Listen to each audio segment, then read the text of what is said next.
Hello everyone and welcome to my September wrap up. So I did pretty well with my reading this month. I managed to read 9 books. I gave 7 of them 4 stars and 2 of them 5 stars. So I'm going to get right on into the books that I gave 4 stars to. The first few that I read are very much interlinked, and they are the Pottermore published ebooks. These are extra Harry Potter material that were recently published by Pottermore, the website, and there are 3 of them, and they're all really short. I read all 3 of them when I was on holiday on the beach this month and absolutely loved them. So this first one that I'm showing you is called Hogwarts: An Incomplete and Unreliable Guide. All 3 of them are by J.K. Rowling, and as I said, they are just extra material into the series. So this one is about Hogwarts and everything Hogwarts related itself. So I'm gonna skip to the contents page so I can show you exactly what's in here. So you've got chapter 1, The Journey to Hogwarts. So this chapter talks about King's Cross Station, Platform 9 3/4 and the Hogwarts Express, and it just goes into detail about J.K. Rowling's inspiration behind those, why she chose to include those in her series, and just a lot of little extra facts and material. Chapter 2 is about the sorting, so you've got a section on the sorting hat, and then something called hat stall, which is when the sorting hat isn't really sure which house to put a student in. And then chapter 3, the castle and grounds, it talks about the Hufflepuff common room, which was amazing. I absolutely loved that part. Being a Hufflepuff myself, it was great to finally get inside the Hufflepuff common room and get a feel for what it would actually be like. There's also a section on the Marauders map and the Great Lake. And then chapter 4, lessons at Hogwarts, Hogwarts school subjects, why she chose those particular subjects, and then a section on the Time Turner. Chapter 5, castle residents, the Hogwarts ghosts, the Ballad of Nearly Headless Nick, the Hogwarts portraits, and Sir Cadogan. And chapter 6, secrets of the castle, and then there's information on the Mirror of Erised, the Pensieve, the Philosopher's Stone, the Sword of Gryffindor, the Chamber of Secrets. So that is that one. And then there is another 2 ebooks which I'm gonna get to. This one is called Short Stories from Hogwarts of Heroism, Hardship and Dangerous Hobbies, and this is short stories about, I'm going to get to the contents again. There's some information on Minerva McGonagall, about her background. Really fascinating stuff, actually. I really liked that. There's also a section on Animagi. There's more about Remus Lupin, about his childhood. Again, really interesting, and more on werewolves. Chapter 3, more about Sybil Trelawney and naming seers, which is what she is. Chapter 4, Sylvanus Kettleburn, who was the Care of Magical Creatures teacher before Hagrid, and I think that's pretty much it by the looks of it. Yeah, and then it just goes right onto the stories.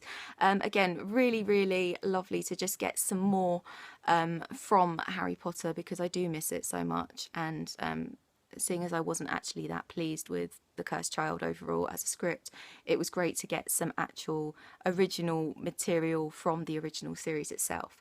So the last of those 3 ebooks are Short Stories from Hogwarts of Power, Politics and Pesky Poltergeists. So again, this one was similar to the one before. It had short stories on Dolores Umbridge, goes into how she came to want to be the headmistress of Hogwarts, and her lust for power and things like that. Chapter 2, the Ministers for Magic, so it goes into all of the Ministers for Magic from way back to the start of the Ministry of Magic, and it goes into basically their time as Minister for Magic, what happened to them, what they did for the Wizarding World and things like that.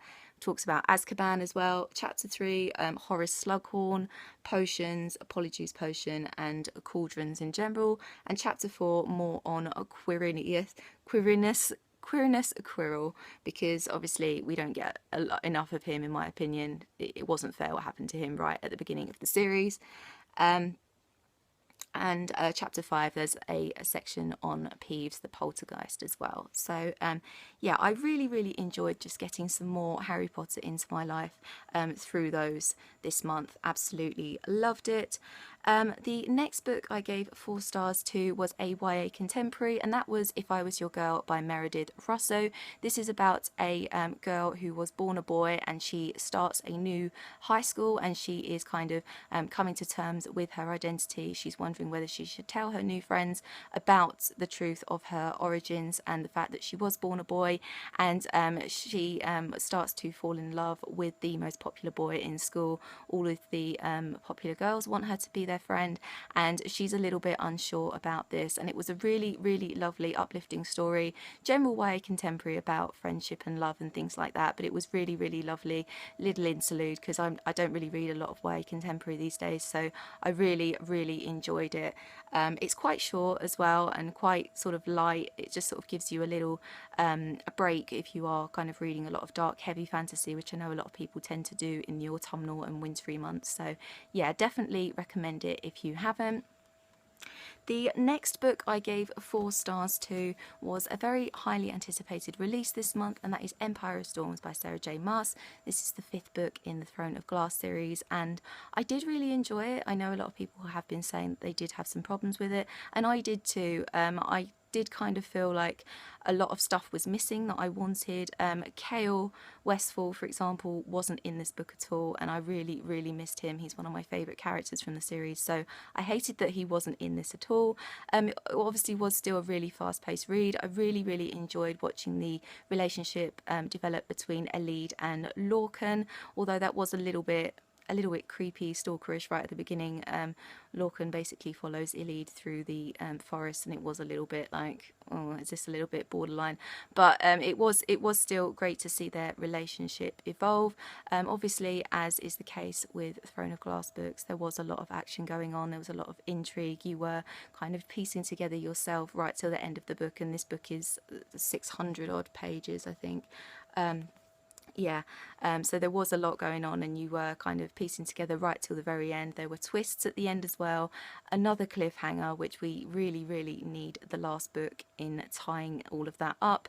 There was a lot more adult content in this as well. This kind of did feel a little bit more like the A Court of Thorns and Roses / A Court of Mist and Fury books rather than a Throne of Glass book, but yeah, because there was some mature sexual content in this, which I was sort of expecting. I thought that might happen at some point during the Throne of Glass series, but it did kind of make me think of events of that happened in A Court of Mist and Fury, which obviously I read earlier this year. But yeah, obviously it was very it was done in a very sort of believable and magical way, like Sarah J Maas is great at doing. But if you are already a fan of Throne of Glass, just be aware that it does get a little bit more adult in this book, definitely. So yeah, overall I gave it 4 stars, so I did still really enjoy it. I am still really looking forward to the last book coming out, but it wasn't as good as some of the other books in this series, in my opinion. So yeah. The next book I gave 4 stars to was A Monster Calls by Patrick Ness. The film of this book is coming out towards the end of this month, which I'm really, really excited about. This book was so heartbreaking. It's about a little boy called Connor whose mum has a terminal illness, and he is obviously struggling with this whole thing. His home life is in turmoil. His parents have separated, and his dad now lives in America, but his dad does eventually come back in this book to help kind of look after Connor and his mum and just sort of deal with what is going on in their lives. And Connor is having nightmares, and the yew tree that he can see from his bedroom window turns into a monster and tells him stories of times gone by, and stories of the people that lived in their area hundreds of years ago. And basically this monster sort of has messages and morals for him, and just basically helps Connor come to terms with what is happening to his mum, and what life might be like after his mum has gone. It's very, very emotional. There's a lot of metaphor in it, and I absolutely loved that. Patrick Ness actually wrote this from an idea that a writer called Siobhan Dowd had. Siobhan Dowd unfortunately died of cancer herself before she had a chance to write this book, but Patrick Ness basically took the characters and the story idea and made this masterpiece out of it, and I absolutely absolutely loved it. It was just beautiful, really, really lovely. The next book I gave 4 stars to was Firestarter by Stephen King. I haven't read a Stephen King book in a long time, and he's one of my favourite authors, so it was really, really lovely to get back to him. This is about a little girl called Charlie who has the ability to set things on fire, and basically it goes into the origins of how she is able to do this. There are people who are working for an organisation who want to get hold of her and use her power, so it does have that sort of dystopian slant to it. Basically, her parents took part in a science experiment when they were both at college, and it sort of altered them. It gave them certain abilities, and therefore when they went on to get married and have her, she became this basically this offspring of 2 people who have powers. So her father, who is on the run with her, he has the ability to get into people's minds, basically, and he obviously uses that to help him and his daughter escape the people who are chasing them. And it was a really, really fast-paced read. It's not typical Stephen King horror, although there is some really horrific violence in this, but I really, really enjoyed it. It was very fast-paced. I got through it really, really quick when I was on holiday, and I loved being back in Stephen King's writing style and a Stephen King world again. So yeah. And the last 2 books I'm going to talk about I gave 5 stars to, and they're actually probably both 2 now of my favourite books of all time. So the first one I gave 5 stars to is Vicious by V.E. Schwab. This is my second V.E. Schwab book. I read this Savage Song a couple of months ago as well, and I really enjoyed that one. This one I absolutely adored. This is about 2 college roommates, Eli and Victor, who for Eli's thesis they are basically exploring the possibility of the existence of extraordinary people, or people with superpowers or special abilities, basically. And in Eli and Victor's research, because Victor gets very caught up in it as well, they become obsessed with how these extraordinary people could actually exist, and they decide to create one. And this book is told in alternating chapters between their college days, when they are obviously discovering these things, and 10 years later when they are adults, and everything has changed between them as a result of what they did in college. And it was just, I was absolutely on tenterhooks right until the very end. It was so exciting. I got a sort of cinematic feel from it. I feel like this would be a really, really good film. And when I researched it, apparently the rights for the film have already been bought. So I am looking forward to that being a possibility. There are other elements involved in this as well. There are other characters that come into their lives in the chapters when they are adults. And it was great. It was really, really good. If you haven't read this, I recommend it to literally anybody, not just people who like anti-heroes and superhero villain type stories, just literally anybody. I can't think of a sort of a personal reading taste where this would not slot in to someone's preferences. I think literally anybody would find something in this book that they absolutely adore. So yeah, 5 stars for me, definitely. And the last book I read this month and gave 5 stars to, and I've literally just finished this book, so I'm really still kind of buzzing about it in my head, and that is Carry On by Rainbow Rowell. This is the first fantasy book by Rainbow Rowell, but it's kind of fantasy slash contemporary sort of slash realism. There is a lot of realism involved in it. I did see the Harry Potter Draco Malfoy influences, but it is I did kind of, as this book went on, I sort of lost a little bit of that, which was fine because I liked the fact that Simon and Baz were their own people. There is an LGBT theme to it, which I knew was coming, but I think if I hadn't known it was coming, I might have been a little bit thrown by it, because there were points where I was like, whoa, okay, I didn't see that coming. But yeah, I absolutely love that sort of whole take on it, because it doesn't really that doesn't really come apparent until you're sort of nearly halfway through the book. But I absolutely loved the way that she did that. There were some great supporting characters in this. There's a character called Penelope, who I'm guessing is supposed to be kind of loosely based on Hermione. Absolutely loved her. It's really funny as well. There's a lot, like the spells are basically cliches and common phrases we use. So there's a spell called have a break, have a Kit Kat, which made me laugh out loud.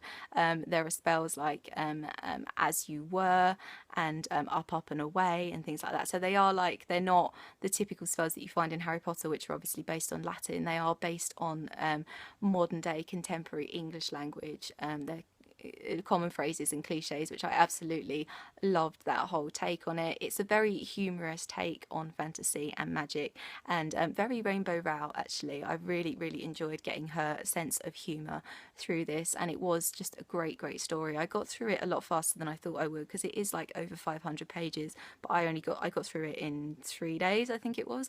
So yeah, it was that sort of book that I didn't want to stop reading it, and I absolutely love books like that. And yeah, I think this might be my joint favourite Rainbow Rowell book with Eleanor and Park now. I don't think I could choose between them, to be honest. So yeah, I'm going to be rereading this definitely at some point. I'm really glad that I picked it up when I did. So yeah.